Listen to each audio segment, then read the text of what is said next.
नमस्कार, news one India देख रहे हैं आप और आपके साथ मैं हूं ऋतु। चले बुलेटिन की शुरुआत करते हैं बड़ी खबर के साथ। मुख्यमंत्री योगी आदित्यनाथ आज बैठक करेंगे।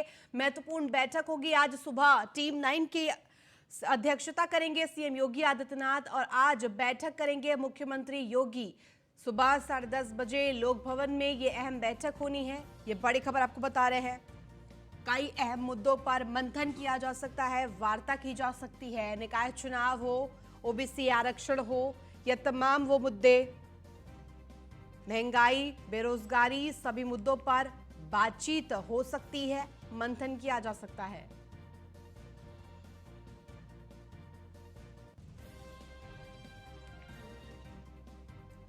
आज सुबह 10:30 बजे लोक भवन में बैठक करेंगे मुख्यमंत्री योगी आदित्यनाथ।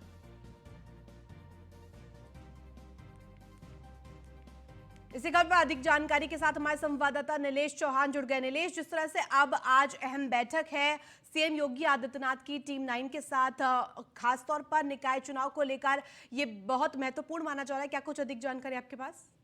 देखिए रितु, बिल्कुल आपको बता दूं कि टीम 9 के साथ मुख्यमंत्री योगी आदित्यनाथ आज दोपहर 10:30 बजे लोक भवन में बैठक करेंगे। और बैठक की अगर हम बात करें तो कई महत्वपूर्ण विषयों पर चर्चा की जाएगी, चाहे वो उत्तर प्रदेश में कोरोना के बढ़ते हुए संक्रमण को देखते हुए बैठक की बात की जाए, अस्पतालों में व्यवस्थाओं को दुरुस्त करने की बात की जाए, नगर निकाय के चुनाव की अगर हम बात करें तो नगर निकाय चुनाव को लेकर जो ओबीसी आयोग का गठन किया गया है, हालांकि सरकार की तरफ से उसको 6 माह का समय दिया गया और समय समय पर बैठकों में उसकी भी समीक्षा की जाएगी कि ओबीसी आयोग का जो गठन किया गया है वो अभी तक क्या कुछ कार्रवाई कर रहा है, क्या काम कर रहा है कि उत्तर प्रदेश के जो नगर निकाय में ओबीसी आरक्षण को लागू कराना हो, कैसे उन व्यवस्थाओं पर काम कर रहे हैं। तो तमाम महत्वपूर्ण बिंदुओं को लेकर टीम 9 की बैठक होगी, जिसकी अध्यक्षता मुख्यमंत्री योगी आदित्यनाथ करेंगे। और 10:30 बजे लोक भवन में इस बैठक को रखा गया है, जिसमें टीम 9 के जो अधिकारी हैं वो मौजूद रहेंगे। अब देखना होगा कि जब टीम 9 के साथ बैठक होगी तो क्या कुछ अहम फैसले लिए जाते हैं और किन किन विषयों पर चर्चा होती है। बिल्कुल नीलेश, और ऐसे में टीम 9 की ये बड़ी महत्वपूर्ण बैठक बताई जा रही है, क्या कुछ निकलकर सामने आ सकता है? और ये भी आपसे जानना चाहूंगी क्योंकि निकाय चुनाव एक तरह से सेमीफाइनल है 2024 की, अगर हम बात करें, और फाइनल जीतना है तो सेमीफाइनल के थ्रू जाना पड़ेगा और सेमीफाइनल में भी विजय होना पड़ेगा, क्योंकि 2024 लोकसभा चुनाव अगर फतेह करना है तो यही रास्ता है। देखिए बिल्कुल, अगर टीम 9 की बैठक की हम बात करें तो टीम 9 की बैठक समय समय पर मुख्यमंत्री योगी आदित्यनाथ करते आए हैं, जिसकी अध्यक्षता भी वहीं किए हैं। और साफ साफ तौर पे जब टीम 9 की बैठक होती है तो उत्तर प्रदेश के विभिन्न मुद्दों पर चर्चा होती है, चाहे वो चुनाव की बात हो या फिर अस्पताल प्रबंधन की बात हो, जनता की सुरक्षा की लेकर बात हो, जनता में व्यापक पैमाने पर सरकार की योजनाओं को पहुंचाने की बात हो। तो समय समय पर टीम 9 की बैठक में तमाम फैसले लिए गए हैं जो जनता के हित में रहे हैं।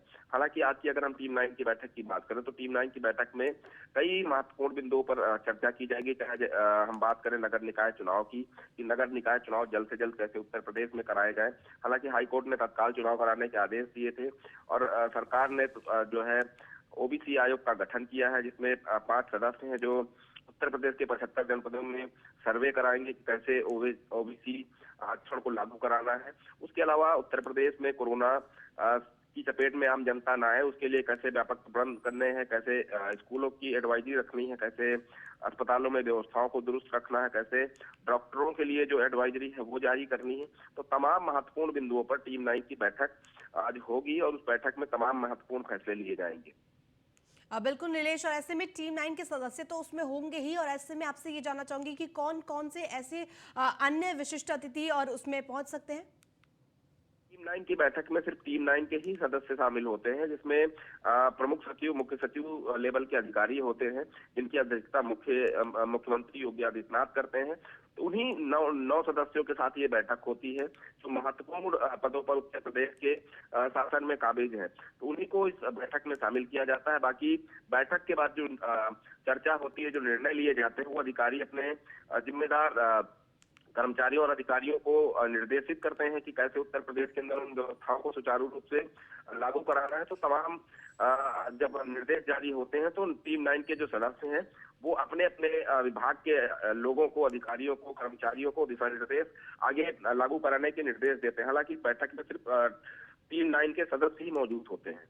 नीलेश, क्योंकि आज जैसे कि खबर है 10:30 बजे वो वहां पहुंच सकते हैं लोक भवन में, आज बैठक करेंगे सीएम योगी आदित्यनाथ। टीम 9 की सदस्यों के साथ ये बैठक होगी। काफी मायने भी निकाले जा रहे हैं, तो ऐसे में आपसे जानना चाहूंगी आज क्या कुछ डे प्लान रहेगा सीएम योगी आदित्यनाथ का? देखिए, मुख्यमंत्री योगी आदित्यनाथ की अगर हम बात करें तो मुख्यमंत्री योगी आदित्यनाथ अपने धुआंधार कार्यक्रमों के लिए जाने जाते हैं। समय समय पर वो बैठक करते हैं, जनता के हित के लिए काम करते हैं। अगर आज के हम उनके कार्यक्रम की बात करें तो सबसे पहले वो लोक भवन में बैठक करेंगे और बैठक के बाद तमाम विभागों की जो समीक्षाएं हैं वो कर सकते हैं। उसके अलावा उत्तर प्रदेश में उत्तर प्रदेश सरकार की तरफ से, केंद्र सरकार की तरफ से जो योजनाएं चलाई जा रही हैं वो कितना प्रभावी ढंग से उत्तर प्रदेश की जनता को मिल पा रही हैं। उसके अलावा चिकित्सा शिक्षा को लेकर, स्वास्थ्य को लेकर तमाम सर्दी का मौसम देखते हुए जिलों की समीक्षा की जाएगी कि जिलों में सर्दी के मौसम में जनता को बचाने के लिए क्या व्यवस्थाएं हैं।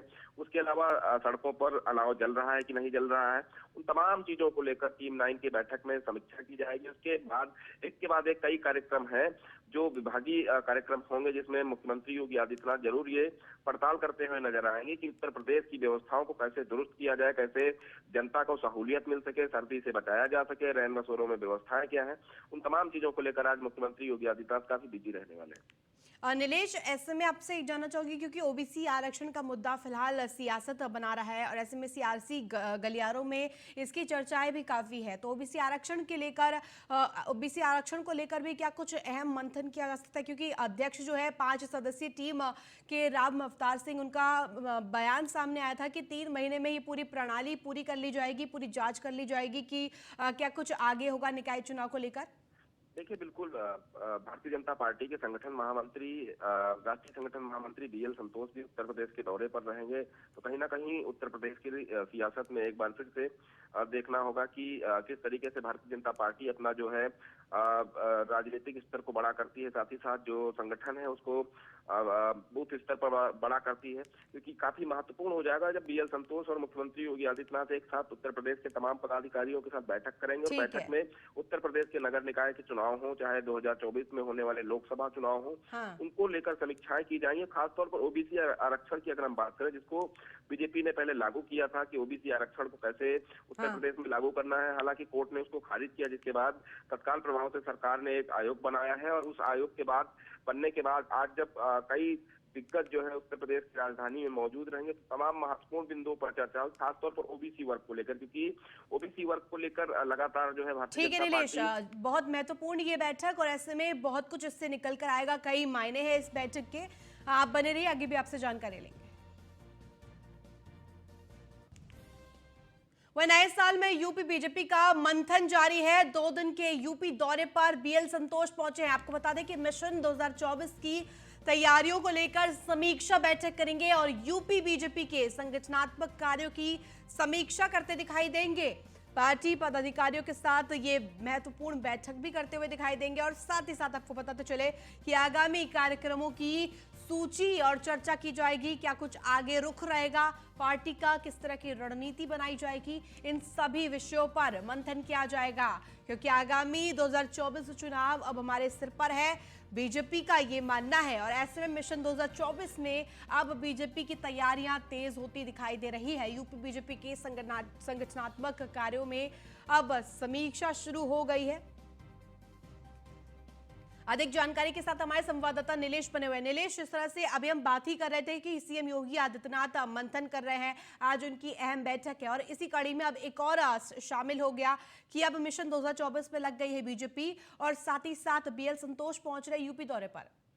देखिए ऋतु, अगर हम उत्तर प्रदेश की बात करें तो उत्तर प्रदेश की सियासत से होकर ही दिल्ली की गद्दी का रास्ता खुलता है। ऐसे में उत्तर प्रदेश में बड़े पैमाने पर सभी पार्टियां काम करना चाहती हैं। खासतौर पर अगर हम भारतीय जनता पार्टी की बात करें तो उत्तर प्रदेश की जो 80 लोकसभा सीटें हैं उन पर विशेष रूप से काम करेगी, ताकि उत्तर प्रदेश की सभी सीटों को जीतकर दिल्ली के गद्दी का रास्ता साफ हो जाए। उसी को लेकर जो है बीएल संतोष 2 दिवसीय उत्तर प्रदेश के दौरे पर रहेंगे, जहां पर उत्तर प्रदेश सरकार के तमाम मंत्रियों और भारतीय जनता पार्टी के तमाम पदाधिकारियों के साथ वो बैठक करेंगे और साफ तौर पे बैठक में ये चर्चा की जाएगी कि उत्तर प्रदेश में ओबीसी वर्ग का जो आरक्षण है उसको कैसे लागू कराया जाए, क्योंकि ओबीसी वर्ग बड़े पैमाने पर उत्तर प्रदेश में है जो सरकार बनाने और बिगाड़ने का काम कर सकता है। इसीलिए यहाँ से देखा जाए तो केशव प्रसाद मौर्य को चुनाव हारने के बाद भी डिप्टी सीएम बनाया गया। उसके अलावा अगर हम उत्तर प्रदेश के भारतीय जनता पार्टी के अध्यक्ष की बात करें तो वो भी ओबीसी वर्ग से चुना गया, भूपेन्द्र चौधरी को बनाया गया। उसके अलावा लगातार भारतीय जनता पार्टी और तमाम पदाधिकारी ओबीसी वर्ग को अपने खेमे में लाने का काम कर रहे हैं। तो ऐसे में अगर ओबीसी वर्ग कहीं नाराज ना हो जाए, लिहाज उसको देखते हुए आज से जो है 2 दिवसीय बैठक शुरू होगी, जिसमें संगठन को कैसे बूथ स्तर पर, जिले स्तर पर, मंडल स्तर पर मजबूत किया जाए ताकि नगर निकाय का चुनाव रहे या फिर लोकसभा का चुनाव हो, उस पर भारतीय जनता पार्टी पूरी तरीके से जनता के ऊपर अपनी पकड़ बना सके और तमाम वर्गों को अपने साथ जोड़कर 2024 का जो किला है उसको फतेह कर सके। उन तमाम महत्वपूर्ण बिंदुओं को लेकर बीएल संतोष आज से जो है समीक्षा बैठक उत्तर प्रदेश में करेंगे। जब उत्तर प्रदेश में बीएल संतोष पदाधिकारियों के साथ बैठक करेंगे, मुख्यमंत्री योगी आदित्यनाथ भी उनसे मुखातिब होंगे, तो कहीं ना कहीं उत्तर प्रदेश में कैसे संगठन को और आगे बढ़ाना है, कैसे ठीक है संगठन नीलेश, में बदलाव करना है। आपसे ये जानना चाहूंगी नीलेश, क्योंकि यूपी बीजेपी की अगर हम बात करें तो बीजेपी अभी से मिशन 2024 में लग गई है और ऐसे में पार्टी के सामने सबसे बड़ा जो वर्ग है ओबीसी, क्योंकि एक बहुत बड़ा तबका है, अगर उसे दरकिनार कर देते हैं तो निकाय चुनाव जीतना इतना आसान नहीं होगा, ये बीजेपी भी जानती है और अन्य पार्टियां भी जानती है। तो ऐसे में बीजेपी ओबीसी को दरकिनार नहीं किया जा सकता। और साथ ही साथ आपसे ये भी जानना चाहूंगी, क्योंकि आज मिशन 2024 के लिए अहम बैठक है, संगठनात्मक बैठक है और कई पदाधिकारी भी मौजूद होंगे, तो इसकी जरा सूची हमारे दर्शकों को दीजिए कि कौन कौन इसमें शामिल होगा और किस तरह से आगे की रणनीति बनाई जाएगी। देखिए, अगर हम बीएल संतोष की बात करें तो संगठन के बड़े नेता माने जाते हैं और आज वो लखनऊ में रहेंगे जब उत्तर प्रदेश के भारतीय जनता पार्टी के संगठन के लोगों के साथ बैठक करेंगे, जिसमें उत्तर प्रदेश में भारतीय जनता पार्टी के प्रदेश अध्यक्ष भूपेन्द्र चौधरी हैं, वो इस बैठक में मौजूद रहेंगे। संगठन महामंत्री उत्तर प्रदेश के जो है धर्मपाल सिंह, वो इस बैठक में मौजूद रहेंगे। साथ ही साथ संगठन के जुड़े हुए तमाम मोर्चों के जो पदाधिकारी हैं, चाहे वो महिला मोर्चा हो, युवा मोर्चा हो, किसान मोर्चा हो और ओबीसी वर्ग हो, पिछड़ा वर्ग हो, उन तमाम वर्गों के लोग भी इस बैठक में शामिल होंगे, क्योंकि इनको बैठक में शामिल करके संगठन को धरातल पर कैसे मजबूत कराना है, ब्लॉक स्तर पर कैसे संगठन को मजबूत करना है, कैसे 2024 की तैयारियां करनी है, कैसे जो सरकार की अभी तक योजनाएं जनता के लिए चलाई गई हैं उनको जनता को बताना है, कैसे जनता को सरकार के साथ और संगठन के साथ जोड़ना है, क्योंकि उत्तर प्रदेश और केंद्र सरकार ने मिलकर उत्तर प्रदेश में तमाम ऐसी योजनाओं का संचालन किया है जो जनता के हित में रही है, चाहे वो कोरोना काल में देखने को मिला हो फ्री राशन या फिर उज्ज्वला योजना हो, हर घर नल योजना हो, या फिर हम बात करें हर घर जो है सिलेंडर पहुंचाने की योजना। ठीक है नीलेश, और अब ऐसे में बीजेपी मिशन 2024 में लग गई है, आप बने रहिए, आगे भी आपसे जानकारी लेंगे। तो चलिए आपको एक बड़ी खबर बता दें, कक्षा 1 से लेकर 8 तक के स्कूल बदले गए हैं, उनके समय लखनऊ से इस वक्त की बड़ी खबर आपको बता रहे हैं, सुबह 10 बजे से दोपहर 2 बजे तक खुलेंगे स्कूल। ये सबसे बड़ी खबर इस वक्त की, क्योंकि छात्र जिस तरह से परेशान हो रहे थे, एक तो सर्दी का सितम, ठंड का सितम और ऊपर से कोविड को लेकर भी अब सतर्कता बरती जा रही है। शीतलहर को देखते हुए भी ये बड़ा फैसला लिया गया है। कक्षा 1 से लेकर 8 तक अब उन्हीं के स्कूलों के टाइम बदले गए हैं। अधिक जानकारी के साथ हमारे संवाददाता नीलेश बने हुए। नीलेश, तो इस तरह से अब ये बड़ी खबर सामने आ रही है कि जो छात्र हैं उनके कक्षा 1 से लेकर 8वीं तक के स्कूलों के समय बदले गए हैं। क्या कुछ अधिक जानकारी हमारे दर्शकों तक आप देख सकते हैं? देखिए, बिल्कुल आपको बता दूं कि उत्तर प्रदेश में जिस तरीके से शीतलहर का कहर बना हुआ है, लगातार जो है टेम्परेचर कम हो रहा है, तो उसको देखते हुए उत्तर प्रदेश शासन ने निर्णय लिया है कि कक्षा 1 से लेकर 8 तक के जो छात्र हैं उनको जो है सहूलियत मिल सके, उनको सर्दी से बचाया जा सके, इसलिए जो स्कूल की टाइमिंग है उसमें बदलाव किया गया है। सुबह 10 बजे स्कूल खुलेंगे और दोपहर 2 बजे बंद हो जाएंगे। जो स्कूल इसका पालन नहीं करेंगे उनके ऊपर कार्रवाई करने के भी निर्देश दिए गए हैं, क्योंकि जिस तरीके से सर्दी उत्तर प्रदेश के तमाम जनपदों में पड़ रही है, इसको देखते हुए ये निर्णय काफी महत्वपूर्ण हो जाता है, क्योंकि छोटे बच्चों को अक्सर देखा जाता है कि सर्दी के मौसम में सबसे पहले उनको सर्दी लगती है, जिसके बाद वो बीमार पड़ जाते हैं। वो बीमार ना पड़े और स्वस्थ रहकर अपनी पढ़ाई कर सके और सर्दी से भी बचे रहे, इस लिहाज से जो है ये महत्वपूर्ण फैसला लिया गया है कि कक्षा 1 से 5 तक के जो स्कूली छात्र हैं उनको जो है सहूलियत प्रदान की जाए और समय में बदलाव किया गया है। अब देखना होगा समय में बदलाव के जो आदेश जारी हुए हैं उसके बाद से उत्तर प्रदेश के कहाँ कौन कौन से ऐसे स्कूल होंगे जो इस सरकारी आदेश को नहीं मानेंगे, जो ऐसे आदेश को नहीं मानने वाले स्कूल होंगे, उनके ऊपर क्या कुछ कार्रवाई जिला प्रशासन और शासन की तरफ से की जाएगी। नीलेश, क्योंकि पिछले कई दिनों से कई जगहों से ये खबरें आ रही थी कि जिस तरह से छात्र स्कूल जा रहे थे, इतनी ठंड में भी उनको जाना पड़ रहा था क्योंकि स्कूल बंद नहीं किए गए थे, और अब ये फैसला कि स्कूल के समय बदल दिए गए हैं, किस तरह से ले रहे हैं इस फैसले को? देखिए, बिल्कुल जिस तरीके से मौसम विभाग ने अनुमान जताया है कि अभी कुछ दिन और ऐसे ही सर्दी का माहौल बना रहेगा और टेम्परेचर और कम हो सकता है, सर्दी और बढ़ सकती है, ठंडी हवाएं चल सकती हैं, क्योंकि जिस तरीके से पहाड़ों में बर्फबारी होना शुरू हुई है, उसके बाद मैदानी इलाकों में ठंड बढ़ गई है, कोहरा गिर रहा है लगातार। तो उसको देखते हुए ये फैसला काफी महत्वपूर्ण हो सकता है, क्योंकि जिस तरीके से छोटे बच्चे सुबह करीब 9 बजे स्कूल के लिए रवाना हो जाते थे, 9 बजे स्कूल उनको पहुंचना होता था, ऐसे में सुबह 8 बजे अपने घर से निकलना पड़ता था, तो उनको ठंड का सामना और कोहरे का सामना दोनों का करना पड़ता था। उन तमाम चीजों को देखते हुए ये बड़ा फैसला लिया गया है कि जो कक्षा 1 से 8 तक के छात्र छात्राएं हैं, उनको जो है सुबह 10 बजे स्कूल वो पहुंचे और दोपहर 2 बजे ही उनकी छुट्टी हो जाए, ताकि समय से वो स्कूल पहुंचकर समय से वापस अपने घर पहुंच जाए और सर्दी से भी बचे रहे। तो ये काफी महत्वपूर्ण फैसला हो सकता है, क्योंकि विजिबिलिटी भी लो होती है सुबह के समय, वाहन चलाने में दिक्कत होती है।